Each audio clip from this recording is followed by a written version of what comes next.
Hey guys, Mason here from Kinetic Ninja Warrior and Kinetic Youth Academy. Today I want to talk to you guys about overcoming fear. As ninjas, we have to overcome fear on a daily basis so that we can train harder and be the best athletes we can be.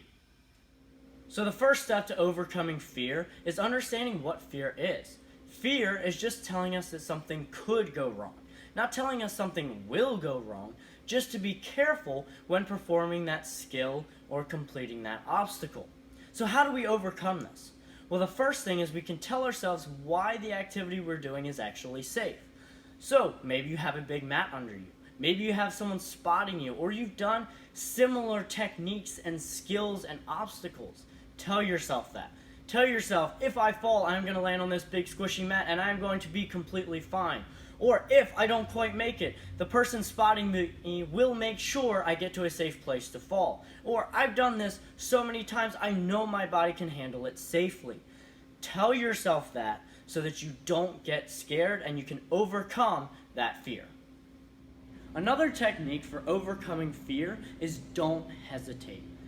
Every time you hesitate, every time you pause and don't go for that move, or don't go for that obstacle, or don't make that jump, or don't try that skill, you're actually getting more and more scared and more fear is growing.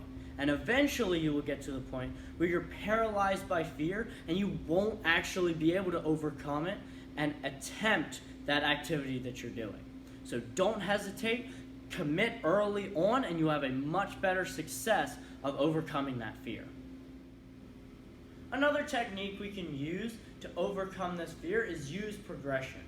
Our lollipops over here are a great example of using progressions. It is an obstacle where a lot of kids and adults get scared, and there are some progressions we can use. The first one is doing a big jump off and landing on our mat. That is telling ourselves that this mat will be safe to land on, so even if we miss, we will be fine.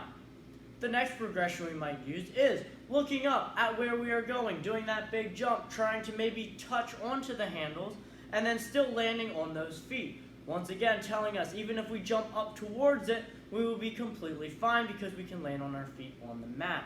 And then the last thing is to jump up and try to grab the handles. Then we know if we jump up and grab those handles, we can tell ourselves, even if we fall, I will be completely fine. I have a mat to land on. I will be safe.